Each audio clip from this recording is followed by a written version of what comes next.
నమస్తే friends, welcome to our channel మరో దేశం.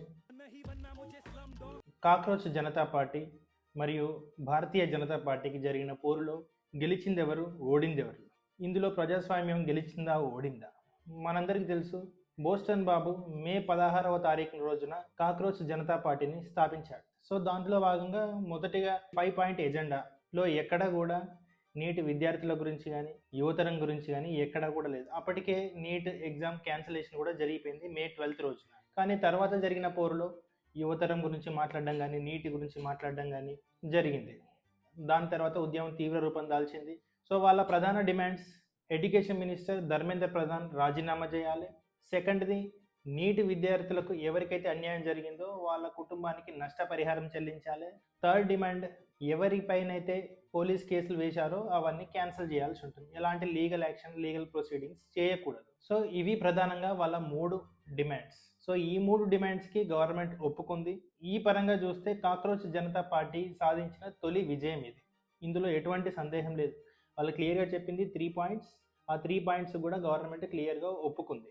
మరి ఈ గెలుపుగానే ఉంటుందా, గెలుపు తర్వాత ఓటమిగా మారుతుందా అనేది మనం వెయిట్ చేసి చూడాల్సి ఉంటుంది. ఎందుకనంటే వీళ్ళ ఈ ఉద్యమ ముఖ్య ఉద్దేశం నీట్ పేపర్ లీక్ గురించి జరిగింది, యువతరానికి జరిగిన అన్యాయం గురించి మాట్లాడాలి. ఇదే రకమైన పేపర్ లీక్లు ఆల్ ఓవర్ ఇండియా జరుగుతుంది. బీజేపీ రూల్డ్ స్టేట్స్లో జరుగుతుంది, ఆపోజిట్ పార్టీస్ రూల్డ్ స్టేట్స్లో కూడా జరుగుతుంది. రీసెంట్గా మనం చూసింది పంజాబ్ లోపల ఆమ్ ఆద్మీ పార్టీ ప్రభుత్వం నడుస్తుంది. వీళ్ళ హయాంలో కూడా ఫార్మసీ పేపర్ లీక్ గురించి చర్చ నడుస్తుంది. ఎక్కడ కూడా సిజేపీ నాయకత్వం ఈ టాపిక్స్ గురించి మాట్లాడడం లేదు. క్వశ్చన్స్ అడిగినా కూడా మౌనం వహిస్తుంది. నిజంగా వాళ్ళకు యువత పైన ఆసక్తి ఉందా? వీటి గురించి మాట్లాడతారా? All over India question papers leak కాకుండా ఏమేమి చర్యలు తీసుకోవాలి అనే విషయం వీళ్ళు మాట్లాడతారా లేదా అనేది వెయిట్ చేసి చూద్దాం. ఈ టాపిక్ గురించి కంటిన్యూ చేస్తే వాళ్ళ గెలుపు కంటిన్యూస్గా ఉన్నట్టు.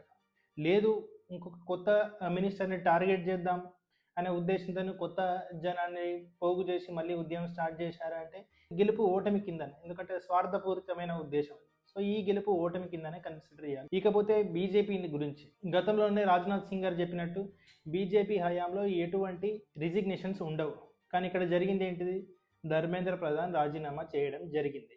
సో ఇది ఓటమి అంటే డెఫినెట్గా బీజేపీ ఒక బ్యాక్ స్టెప్ తీసుకుందని చెప్పాలి. కానీ ఈ బ్యాక్ స్టెప్ ఎందుకు తీసుకుంది అని ఆలోచిస్తే బీజేపీ పరంగా 3 అంశాలు ప్రధానంగా ముందుకు వచ్చాయి. ఒకటి, పార్లమెంట్ సమావేశాలు జరుగుతున్నాయి. సో దీనిలో భాగంగా చాలా విలువైన బిల్స్ చర్చకు రాబోతున్నాయి. సో దాని గురించి చర్చ పక్కదోవ పట్టే అవకాశం ఉంటుందనే ఉద్దేశంతో మొదటగా ఒక ఆలోచన. రెండవది, జనరల్గా మనం చూసిన ఉద్యమంలో ఎక్కడ కూడా ధర్మేంద్ర ప్రధాన్ పైన అవినీతి ఆరోపణలు రాలేదు. సిజేపీ నాయకత్వం కూడా స్టార్టింగ్ నుంచి కూడా ధర్మేంద్ర ప్రధాన్ ఇస్తీఫాతో నీట్ స్టూడెంట్స్కి అన్యాయం జరిగిందనే మాట్లాడుతుంది. సో ఎక్కడ కూడా ధర్మేంద్ర ప్రధాన్ పైన ఈ జరిగిన ఈ కుంభకోణంలో తనకు వాటా ఉంది, తను అవినీతి చేశాడనే ఆరోపణలు ఎక్కడ కూడా రాలేదు. ఒకవేళ రిజైన్ చేసినా కూడా అది క్లీన్ ఇమేజ్గానే ఉంటుంది అనేది సెకండ్ ఉద్దేశం. థర్డ్ది, యువతరం, మహిళలు, ఫార్మర్స్, జవాన్. సో ఈ 4 కేటగిరీలు జనరల్గా ఏ ప్రభుత్వమైనా కూడా ఉద్యమం చేస్తే ఆలోచిస్తుంది. ఎందుకంటే ఇది చాలా సెంటిమెంట్తో కూడుకున్న విషయం, ముఖ్యంగా యువతరం. సో ఇదే ఉద్యమం చాలా తీవ్ర రూపం దాల్చే అవకాశం ఉంది. దేశంలో పలు విశ్వవిద్యాలయాల్లో, కాలేజీల్లో స్టూడెంట్స్ రోడ్డుపైకి వచ్చేసి ఉద్యమం సాగించే క్రమంలో ఉన్నారు. ఈ విషయం బీజేపీ నాయకత్వం అర్థం చేసుకుంది. సో ఇది చాలా సెంటిమెంట్తో కూడుకున్న విషయం కాబట్టి ఒక బ్యాక్ స్టెప్ వేసుకుంది. సో ఈ ఓటమిని గెలుపుగా మార్చొచ్చా అంటే డెఫినెట్గా. ఎందుకంటే వీళ్ళు ఇప్పుడు అటాక్ మోడ్లోకి వెళ్ళే అవకాశం ఉంటుంది. సిజేపీ నాయకత్వం ఆమ్ ఆద్మీ పార్టీ యొక్క సెకండ్ ఫ్రంట్ అని నిర్మించే ఒక ఛాన్స్ వీళ్ళకి దొరికింది. మిగతా రాష్ట్రాల్లో కూడా పేపర్ లీకులు జరుగుతున్నాయి కదా, దాని గురించి వీళ్ళు ఏమైనా మాట్లాడారా? వీళ్ళు ఏమీ మాట్లాడడం లేదు. వీళ్ళు anti nationals, anti Hindu sentiments, Aam Aadmi party అని వాదించే అవకాశం చాలా ఎక్కువగా ఉంది. ఇకపోతే ప్రజాస్వామ్యం సంగతి ఏంటిది? సో ప్రజాస్వామ్యంలో ఉద్యమం చేసే హక్కు ప్రతి ఒక్కరికి ఉంది, శాంతి పరంగా. కానీ ఇక్కడ జరిగింది ఒక వైలెన్స్. 140 కోట్ల జనాభా ఉన్న ఒక భారతదేశంలో 5,000 మంది, 7,000 మంది ఒక ఏరియాలో ప్రొటెస్ట్ కూర్చుంటే వాళ్ళు చెప్పింది గవర్నమెంట్ ఒప్పుకుంటుందా? సో ఇదే ఆనవాయితీగా మొదలైతే మిగతా బ్యాచ్లు కూడా ఆలోచించే అవకాశం ఉంటుంది.